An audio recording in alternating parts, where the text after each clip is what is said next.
et qui a été écrit par Sarah J. Maas, je pense qu'on dit ça comme ça. Alors, pour ceux qui n'auraient pas vu mes vidéos précédentes ou qui ne connaîtraient pas l'histoire, en gros, c'est Keleana, qui est une assassineuse, donc son travail c'est d'assassiner des gens, qui vit dans un monde fantasy, oui c'est ça, à chaque fois je me confonds entre fantastique et fantasy, je me méfie toujours, désolée, donc qui vit dans un monde différent du nôtre, et qui veut, entre guillemets, renverser le roi de ce monde-là. Donc le tome 3, c'est le dernier tome qui a été actuellement traduit. J'ai découvert ça parce que je comprenais pas, je me disais mais attendez, je vois pas la suite sur les sites de vente de livres. Et je comprenais pas parce que je me disais mais attends, je suis persuadée qu'il y a plein de tomes, j'en vois que 3, on n'est pas du tout, si vous voulez, à genre à 50 ou 100 pages de la fin, je me disais mais c'est pas possible que ça se finisse quoi. Je lisais. Et en fait j'ai découvert qu'effectivement il y avait bien donc 7 tomes. Du coup, si j'arrive à faire 7, donc 7 tomes. Et qu'il n'y en a que 3, donc ça reste genre 4 ans qui s'attendent pour traduire la suite. Alors après, je peux comprendre que les maisons d'édition c'est pas toujours facile, que les traducteurs, etc. c'est pas toujours facile. Mais 4 ans, ils se fichent un peu de nous quoi quand même. Donc en gros là, je suis en train actuellement de lire le tome 4 en anglais. Sauf que je ne suis pas bilingue, j'ai un niveau tout à fait convenable d'anglais, mais je ne suis pas bilingue non plus, donc je galère un peu. Alors honnêtement je sais pas trop ce que je vais faire pour la suite des tomes. Est-ce que je vous lis et que j'essaye de traduire un peu du coup une page ou pas, je vais y réfléchir, honnêtement je me suis pas encore décidée. Donc voilà, écoutez, on va lire ça ensemble et puis après je vous donnerai mon avis. On sent ce qu'il faisait chaud dans ce minable petit royaume. Mais peut-être qu'Eleana Sardoutien avait-elle si chaud parce qu'elle était à plat ventre, au bord d'un toit en terre cuite depuis le milieu de la matinée, un bras en visière devant les yeux, à rissoler au soleil, comme les galettes que les habitants les plus pauvres de la ville laissaient sur les rebords de leurs fenêtres, faute de four pour les cuire. Elle en avait plus qu'assez de ces galettes de pain, du tequila, comme on l'appelait ici, assez de cette pâte dure au goût d'oignon tenace. C'était tout ce qu'elle avait pu manger depuis son arrivée à Wendlin 2 semaines plus tôt, avant de rejoindre Varèse, la capitale, sur ordre de son impériale majesté, le roi d'Adarlan. À la vue de l'imposante forteresse de Varèse, des sentinelles et des bannières cobalt claquant glorieusement dans le vent sec et brûlant, elle avait décidé qu'elle n'assassinerait pas la famille royale, comme le roi d'Adarlan le lui avait ordonné. Elle avait donc survécu grâce au tequila et au vin volé aux marchands ambulants, car elle avait dépensé tout son argent. Elle raffolait de ce vin rouge acide provenant des vignes que l'on cultivait sur les collines autour de la ville fortifiée.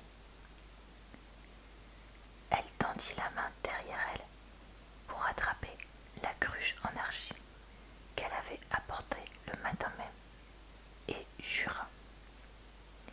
Où diable était passé ce vin?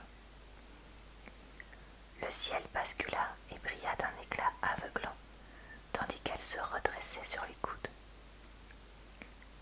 Des oiseaux volaient en cercle au-dessus d'elle, à distance respectueuse du faucon à queue blanche, qui, perché depuis le début de la matinée sur une cheminée voisine, guettait son prochain repas.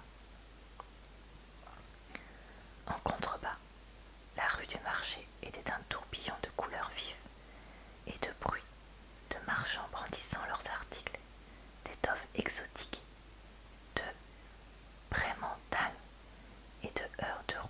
sur les pavés. Mais bon sang, où était Zed?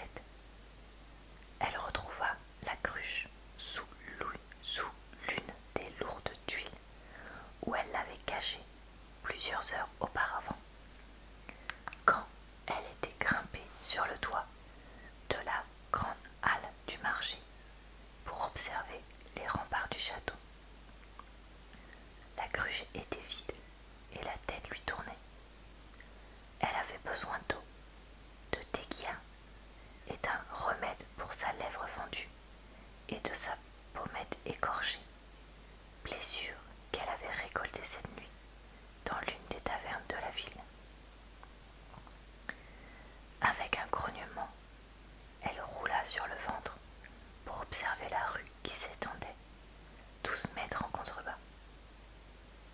Elle connaissait à présent tous les gardes qui y patrouillaient. Elle avait gravé dans sa mémoire leurs visages, ainsi que ceux des sentinelles postés sur les remparts du château. Elle savait quand la relève arrivait et comment on ouvrait les 3 imposants portails du château. Les Ashriver, je sais pas, ne plaisantaient pas avec leur sécurité. Ouais, je m'arrête là pour la lecture. Alors, qu'est-ce que j'ai pensé de ce tome 3? Pour ceux qui ont vu ma vidéo sur le tome 2, vous avez vu qu'il ne m'avait pas vraiment convaincu. Et bien ce tome 3 m'a vraiment réconcilié avec la série. Pourquoi? Parce que déjà, le tome 3 ne se passe pas pour Keleana dans le même lieu. À Adarlan, il se passe dans un lieu complètement différent. Et ça a vraiment été fort agréable. En plus, bon, alors là, attention pour ceux qui voudraient pas avoir de révélations sur ce qui se passe dans la série, mais quittez la vidéo maintenant. Dans le tome 2, Keleana entame une relation avec Shaol, je pense que ça se dit comme ça, ou Kaol, je ne sais pas, le chef de la garde. Et en fait, dans le tome 3, du coup, ils sont séparés. Et en fait, ça fait du bien. Franchement, c'était un peu trop... Enfin, même si j'aime bien les histoires d'amour, là, ça faisait vraiment... Ça virait trop cul la praline, quoi. Et du coup, ce tome 3, c'est vraiment un tome de... Je trouve de maturité pour Keleana. Elle accepte enfin son passé d'héritière du royaume de Terracène. Elle accepte enfin que Kaol c'est pas forcément le gars qu'il lui faut, voilà, ou que c'est pas, tout n'est pas merveilleux sur lui. Et ça c'est vraiment quelque chose que j'ai apprécié. Alors il y a toute une partie avec son entraînement avec un... Alors il y a les fées F et E dans ce livre et il y a les Fae F-A avec un tréma sur le E je crois. Donc je vais prononcer ça Fae. Si vous prononcez ça Fée aussi, tant mieux pour vous. Et moi j'ai décidé de pas faire ça pour pas tout confondre. Surtout que c'est pas du tout le même type de personne. Donc bref, elle va s'entraîner avec un Fae pendant une grande partie du tome. Et ça donne vraiment un second souffle, je trouve, à l'histoire. Le personnage en plus avec lequel elle s'entraîne est vraiment très intéressant. Donc ça c'était vraiment, vraiment très agréable. En même temps, on a encore ce qui se passe à Adarlan puisqu'on suit l'héritier, le prince héritier et le chef de la garde. Donc on continue à les suivre régulièrement. Et donc on a vraiment l'histoire qui d'un côté avance sans avancer entre guillemets pour Keleana, mais qui avance quand même à Adarlan. Et on a un nouveau grand personnage qui arrive, c'est Manon, je crois qu'elle s'appelle, Bec Noir, donc qui est une sorcière. Et du coup on commence à en apprendre un petit peu sur les sorcières, comment leur histoire, comment elles ont été utilisées, etc. On avait eu un petit peu un avant-goût avec la sorcière jambe jaune là, qui était dans le tome 1 et le tome 2, ou que dans le tome 1 ou que dans le tome 2, je sais plus. Je vous avoue que ça y est, ça commence à être un peu confus qui est dans quel tome dans ma tête. Mais bon bref, on en avait eu un petit avant-goût et là ça y est, on commence à en savoir plus, donc ça j'ai trouvé ça aussi très intéressant. Et surtout que c'est des personnes avec une mentalité mais complètement différente des autres personnages, et puis même des personnages habituels des romans.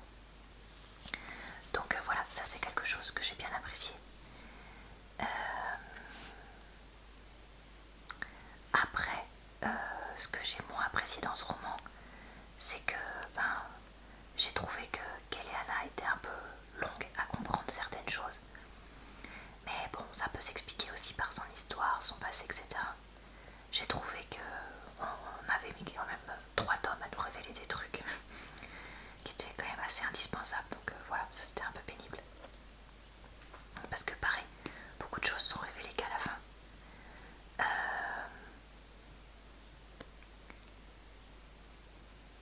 Attendez, je réfléchis. Oui, ça y est, je sais.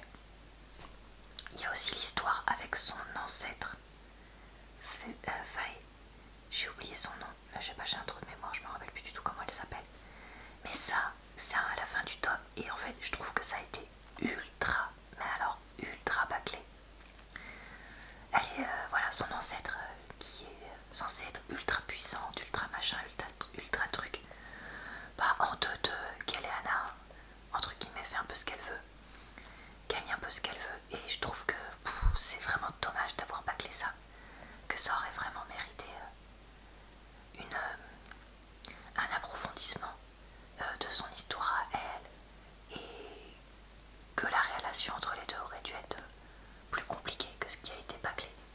Parce que voilà, on fait que nous dire plein de fois que les parents de Keleana voulaient surtout pas qu'elle rencontre donc son ancêtre là, parce qu'ils avaient trop peur d'elle, etc. Puis là, en 2-2, bah voilà, elle fait ce qu'elle veut. Alors après, certes, Keleana a ce côté héros de manga shonen, dans le sens où, bah voilà, elle est super forte,